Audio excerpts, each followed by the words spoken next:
Hello Capricorn, Sun, Moon, Rising, and Venus sign. Sana po ay nasa mabuti kayong kalagayan. Welcome back po sa Star Tarot. Titignan po natin ngayon kung anong mga mensahe para sa inyo sa araw na to. At kung bago kayo rito, welcome na welcome din po kayo. And thank you po sa inyong pagbisita. God bless you all.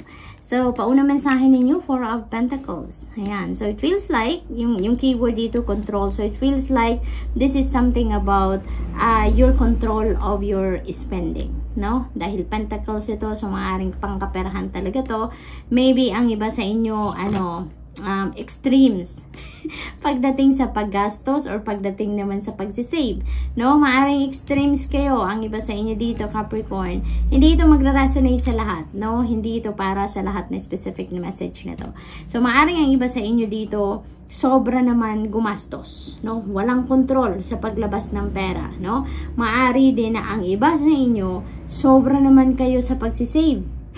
yung tila ayaw nyo din naman na maglabas ng kahit kapiranggot na amount ng pera, 'di ba? Yung parang ganon, yung puro lang kayo save, puro save.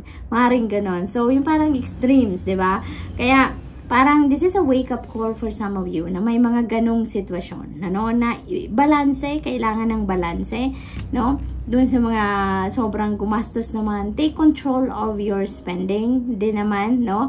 Yung titignan din ninyo, maganda na titignan ninyo yung kung saan dapat mapunta ang inyong pera, kung papaano ninyo gagastusin ang pera, yung mga ganon, ano? Financial discipline din, naririnig ko, Capricorn, maaring ang iba sa inyo, kailangan na talaga na magkaroon din ng financial discipline. Paigtingin ninyo ang inyong disiplina pagdating sa inyong kaperahan, no? Manage your money wisely, kumbaga. So, para kontrolado ninyo, no? Mas magandang merong budget plan para kontrolado ninyo ang takbo ng inyong paggastos, ang pag-save ninyo. May mga perang papunta sa savings, may perang papunta sa expenses ninyo, daily expenses, sa needs, yung mga gano'n, no? So, Capricorn, so yun ang aking napipick up dyan. What else? We have 8 of Cups. Wow, napakaganda. I really love this energy. Isa to sa mga paborito ko, no? Sa tarot deck. Kasi, this is you. No, this is you moving towards happiness, towards wish fulfillment, towards contentment, no? Yung 8 of Cups. Kasi dito, you're about to depart from something or from someone or a situation dito that doesn't serve your highest good anymore. Iiwanan mo na yung tao na yan, sitwasyon na yan, or whatever it is, no? It's because hindi na yan ang para sa'yo. You are going to realize na hindi na yan ang lugar mo. Maaring parang mararamdaman ninyo na you have reached the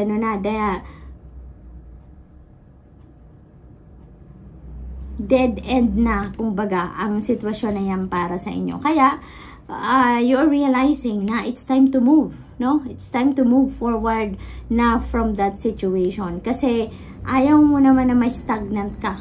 Diba? Ayaw mo na mag-stay sa sitwasyon na yan na wala ka ng room for improvement, wala ka ng challenge dyan, wala ka ng nakukuha maganda out of that, no? Kaya you are deciding to depart from that situation, no? Yun ang plano ng iba sa inyo. You are realizing that lately, no? Capricorn, maaring ano yan, maaring sa trabaho ninyo, maaring sa career ninyo, maaring sa personal life ninyo, depende sa inyong sitwasyon. But definitely, kung anuman yung sitwasyon na yan, nararamdaman ninyo siguro ngayon na that is no longer your place, no? You don't belong to that place anymore. You don't belong to that situation anymore. Kaya it's time to move on with your life, no? You're looking for something new sa buhay ninyo. Yung merong mas malalim na meaning, no?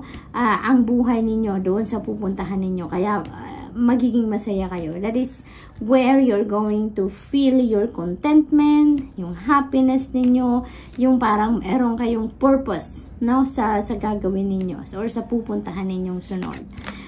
We have 2 of Wands. Ayan, you are making progress. Maaring matagal na ninyong pinagpaplanuhan ang sitwasyon na to. Maaring matagal na ninyong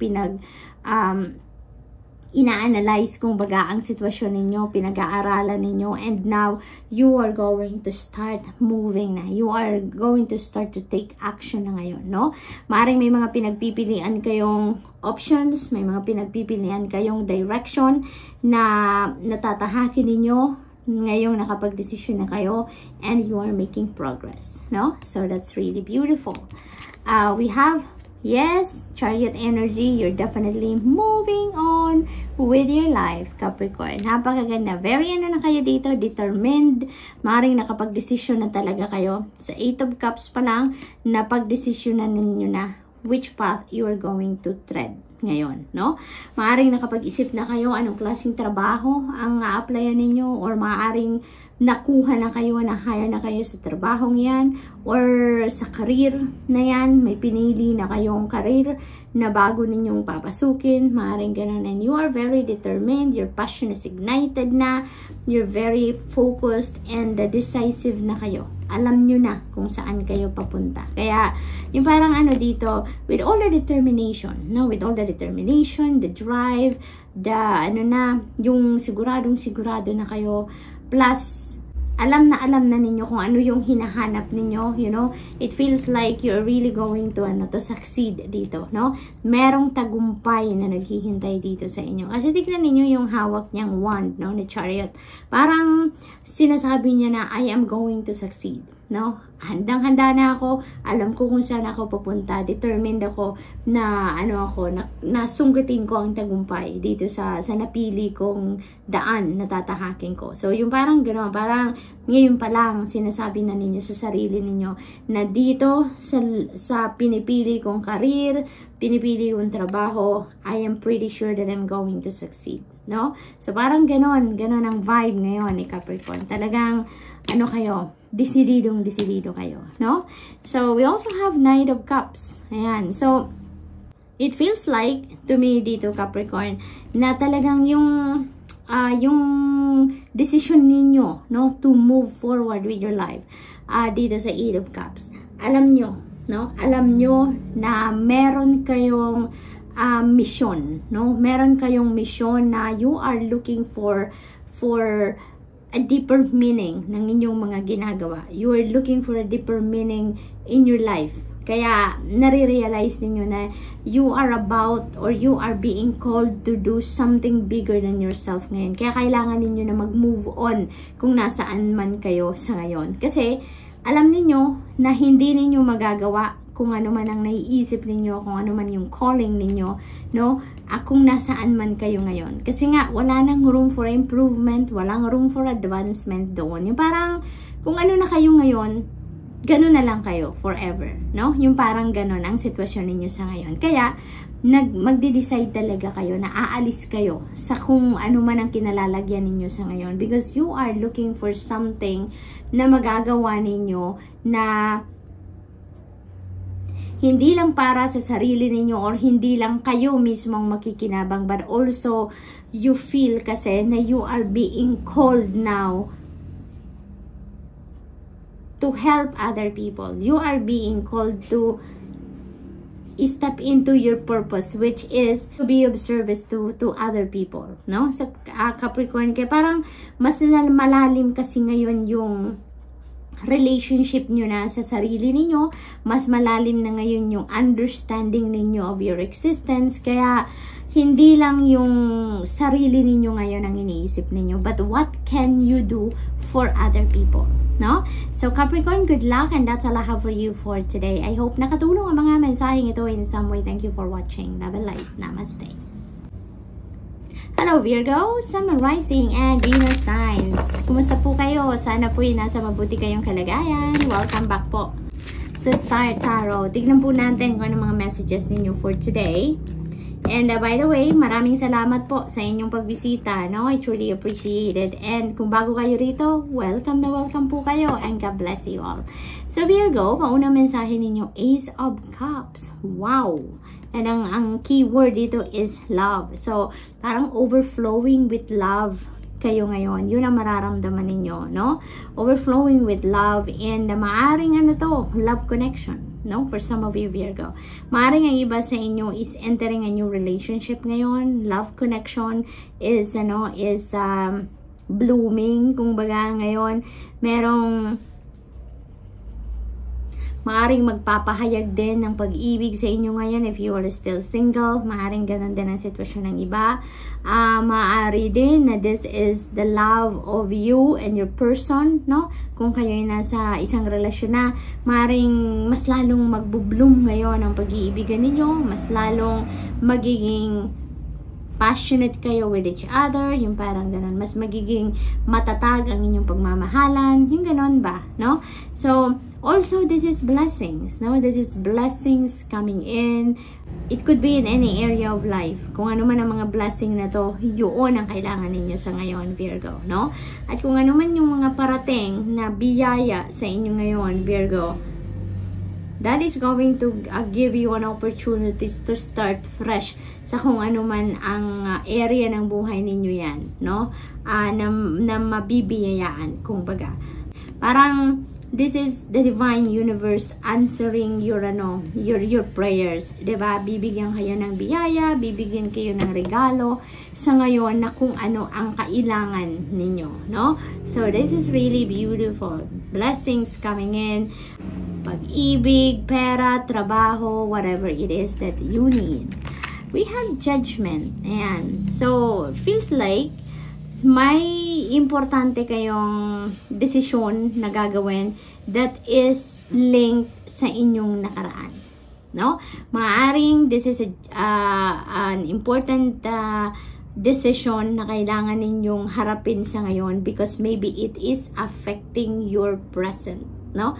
Present relationship, present situation ninyo, no? Parang nababother pa kayo, no? About your past. Kaya tutulungan kayo ng angel of the past dito. Tutulungan kayo on how you are going to to cut the cords, no, between you and your past. Kasi maaaring may mga sitwasyon dito sa past ninyo na parang maaring binabalik-balikan pa rin kayo, maaring hinuhunt pa rin kayo ng pangyayaring yon, no? Maaring mayat maya naiisip nyo, maaring mayat maya nararamdaman pa rin ninyo, or maaaring may mga sitwasyon sa ngayon na maybe it reminds you of your past, no? Kung ano man ang nangyari in the past. So maaring may mga ganong sitwasyon kayo, Virgo. Kaya maaring hindi pa ninyo yan na-overcome.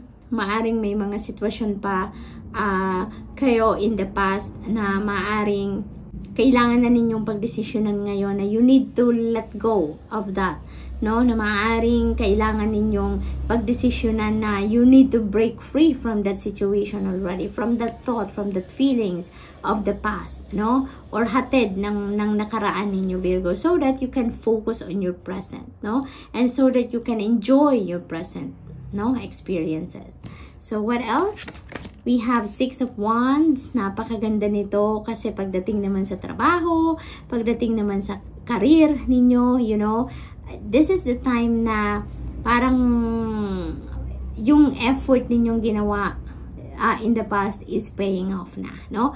This is you reaping the rewards of your hard work in the past. Kasi ngayon, yung trabaho ninyo mararecognize na, kayo mismo mararecognize na, maaaring mabigyan pa kayo dito ng award, mabigyan kayo ng reward financially, maaari din ganon. Kaya tagumpay ito, Virgo, for you, no? Tagumpay. This is a celebratory energy din kasi this is victory, no? A very sweet victory para sa inyo.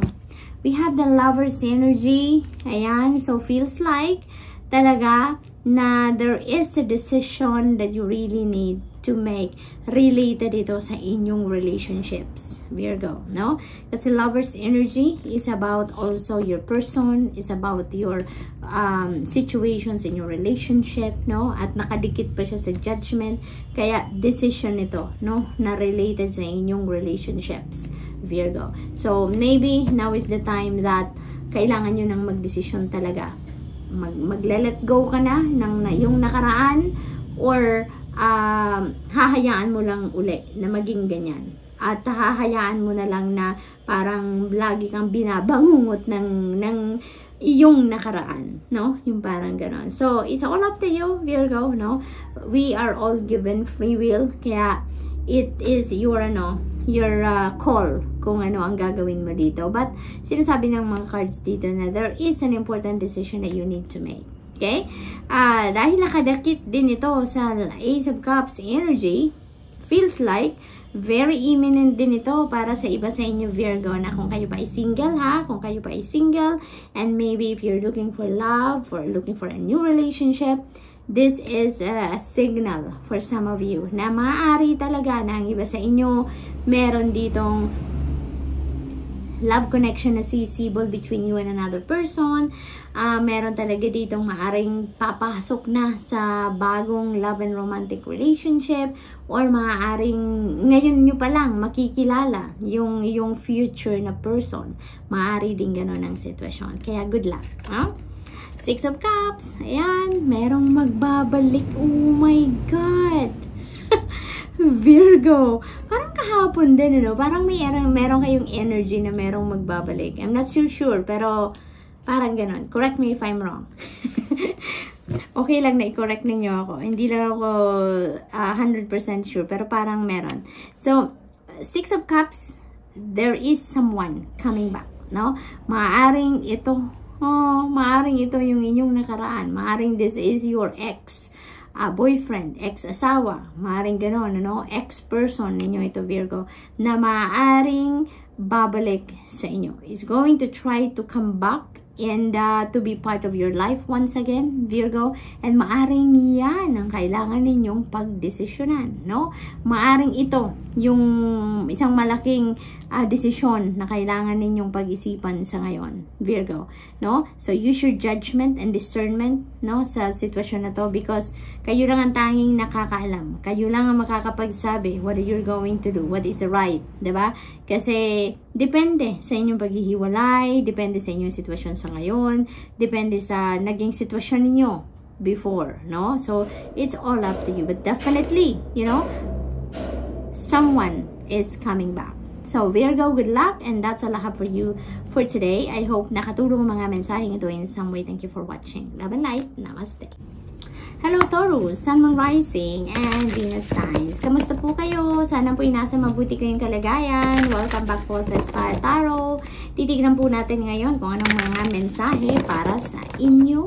And maraming salamat din po sa inyong pagbisita. Kung bago po kayo rito, welcome po kayo sa ating channel, and God bless you all, Taurus. God bless you all.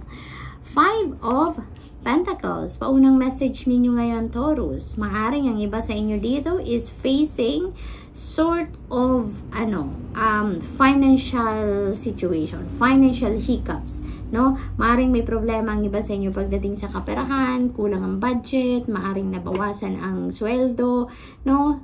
Something like that. And maaring feeling ninyo mag-isa lang kayo sa problemang yan. Feeling siguro ng iba sa inyo, wala kayong kasangga, wala kayong mahinga ng tulong, walang gustong tumulong sa inyo. Maaring yun ang sitwasyon ng iba sa inyo. But, you know what, Taurus? No? Wag nating kakalimutan na, or wag nating i-judge din ng ibang tao, no? Kasi, hindi natin maaasahan talaga ang ibang tao na mag-offer agad-agad ng tulong sa atin, no? Lalo na kung hindi naman tayo nagkikwento sa kanila ng sitwasyon natin. Kasi awkward din yun sa kanila, di ba? Awkward din yun sa kanila na mag-offer sila ng tulong sa'yo na hindi ka naman nagkwento sa kanila ng problema mo, di ba? Sasabihin nun saan kaninong chika mo yan narinig, di ba? So parang awkward talaga yun. Kaya maybe, ang iba sa inyo, feeling nyo lang, wala kayong mahihingi ng tulong. Feeling nyo lang, walang tutulong sa inyo. But you know what? Once you speak up, once na mag-reach out kayo sa mga tao na, alam nyo yun, yung mapagkakatiwalaan ninyo ng inyong kwento, no? You can try to reach out to them. And sigurado, there is going to be someone that will be, helping you. Meron at merong support dyan. Meron at meron taong makakatulong sa inyo, Taurus. Kaya, don't feel isolated. Don't feel like you're left in the cold. Kasi, for sure, there is someone na makakatulong sa inyo sa kung ano man ang klaseng pinagdadaanan ninyo, no? Taurus. And this is 5, no? 5 of Pentacles. 5 resonates with change. Kung ano man ang sitwasyon ninyo sa ngayon, kung ano man ang nararamdaman ninyo sa ngayon, that is going to change. No, that is going to change in no time. Lalahanin ninyo na change is only the constant thing in this world. Diba? Everything changes in a second. No, everyone changes in a second. Yung mga tao nag-i-evolve din. Diba? Yung mga sitwasyon, bagay nag-i-evolve din. Kaya, rest assured that yung sitwasyon ninyo sa ngayon, lilipas lang yan. No? It is going to change for the better. Okay, Taurus? So, ano lang tayo? Doon tayo sa positibo lang. No? Just keep your hope and faith alive and expect for better things to come. No? Better things to happen sa buhay ninyo. Nang sa gayon, yun ang ma-attract ninyo. No? At hindi more problems. Okay? So, we also have Knight of Pentacles. See, maaaring ang problema ng iba sa inyo dito is trabaho, source of income. And with the coming of Knight of Pentacles, this is telling you na magtiwala ka lang, no? Just trust God, trust in the journey of your life dito dahil magkakaroon ng financial breakthrough na papasok sa inyo, Taurus, no? There's going to be offers para sa inyo na maaring kumatok around this time. Maaring may bagong trabaho dyan, bagong business venture, bagong business partnership, career opportunity, no? Side hustle, no? Unexpected income, no? There are various financial opportunities na maaring dumating sa inyo sa ngayon, Taurus. Kaya, just keep your hope and faith alive. And pasensya na po sa pukpok, no, ng bakal na naririnig niyo kasi merong construction happening dito sa tabi namin. So we have 5 of Swords. Ayan. So 5 of Swords and 5 of Pentacles. So we have number 55, no? We have double 5 dito. So please check also, no? Sa Google, i-google po ninyo kung anong ibig sabihin ng number 55 for more guidance, for more insight and information na makakatulong sa inyong sitwasyon sa ngayon. Okay, Taurus? So, it feels like to me na yung 5 of Swords dito, parang ang iba sa inyo talaga, nawalan ng trabaho, nawalan ng oras sa trabaho, maaring gano'n, nabawasan ang oras sa trabaho, maaring nawalan kayo ng opportunity, maaring naagawan kayo ng opportunity, maaring this is a missed opportunity, maaring gano'n. But you know what, Taurus, alalahanin nyo lang, no, na kung may mga bagay na ine-expect ninyo sa buhay ninyo na hindi nangyari, hindi nag-materialize, there is a valid reason behind that. Okay? Everything happens for a reason. There is always a purpose for everything na nangyayari sa buhay natin. And maaaring kung ano man ito na loss ninyo, you know, hindi yan napunta sa inyo, hindi yan nag-materialize, it's because it's not meant for you. Maaring not meant for you sa ngayon, or maaring not meant for you at all sa buhay ninyo. Maybe that is not part of the divine plan, that is not for your highest good, diba? And maaring off timing lang, maaring ganon, diba? Ang mga pangyayari. Kaya hindi napunta sa iyo, hindi nangyari yung mga ganon, no? And sometimes may mga bagay or sitwasyon na dinideny sa atin ng divine universe, no? Hindi sa atin binibigay. It's also because that is also one way of God protecting us, diba? Maraming pwedeng maging rason kung bakit wala sa inyo ang bagay na yan, or tao na yan, or situation na yan, kung ano man ang nawala sa inyo. So, kayo lang makakaramdam niyan, no? Mararamdaman ninyo kung ano ang maaring naging dahilan, no? ng pangyayaring yan. So, tingnan natin kung ano pa. We have 8 of Cups. Wow, this is beautiful. This is beautiful because, ano to? There is a new beginning energy din dito. There is an ending and new beginning dito. Kasi, si 8 of Cups, meron kayong ditong iiwanan, no? Meron kayong lilisanin dito na sitwasyon or maybe tao, no? Maaring gano'n ang sitwasyon dito ng iba because you are heading towards something new. You are walking towards something new. You are walking towards happiness and contentment dito, Taurus. Kaya napakaganda. Maaring kung ano man ang nawala sa inyo dito, no? That will trigger you, Taurus, para maisip ninyo, ma-realize ninyo na kung nasaan man kayo ngayon, no? Nafe-feel ninyo ang loss, nafe-feel ninyo ang frustration and dissatisfaction. Maybe that is going to trigger you para iwanan ninyo ang sitwasyon na yan.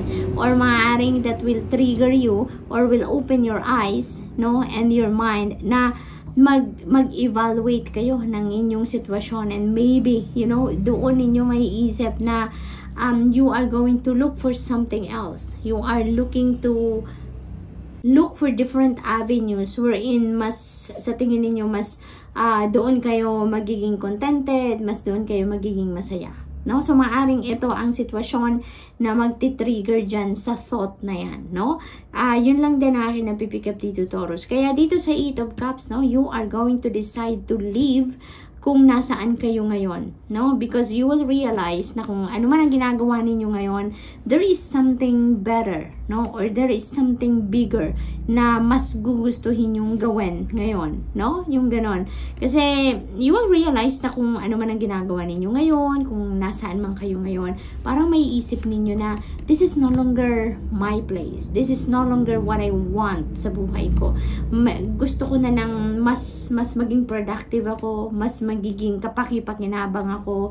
Yung ganon, maybe you're going to realize na you want something to do na hindi lang para sa sarili ninyo, no? Maaaring maisip nyo na ngayon na gusto ninyong gumawa ng mga bagay like sa trabaho ninyo or gusto ninyong pumasok sa karera na hindi lang kayong makikinabang, yung parang mas gusto ninyo na maging mas meaningful pa ang inyong mga ginagawa, Taurus. Kaya you're going to live, no? Kung nasaan man kayo sa ngayon, kung ano man ang inyong ginagawa sa ngayon, Taurus, no? So parang magbubukas ngayon ang horizon ninyo. There is going to be a bigger horizon ngayon, no? Na papasukin ninyo around this time. So, we also have 6 of Cups. Ayan. So, you are getting the support of the people around you dito. So, kung ano man ang gagawin ninyo, kung ano man ang naiisip ninyo, there is going to be support. Mararamdaman ninyo ang tulong, ang suporta, ang encouragement, no? Yung pagbuboost ng confidence ninyo, ramdam na ramdam ninyo yan sa ngayon of the people around you. Kaya, mas lalong lalakas ang inyong loob, mas lalong pagbubutihin ninyo, no? Kung ano man ang pupuntahan ninyo ngayon, kung ano man ang pagdidesisyonan ninyong trabaho, career, or kung ano ang gagawin ninyo sa buhay ngayon, no? You are very confident that you are going to succeed. You are going to get talaga or ma-achieve ninyo kung ano man ang ine-envision ninyo sa ngayon because you know that you have the support of the people around you, no? So, good luck, and that's all I have for you for today. I hope nakatulong ang mga mensaheng ito in some way. Thank you for watching. Love and light. Namaste.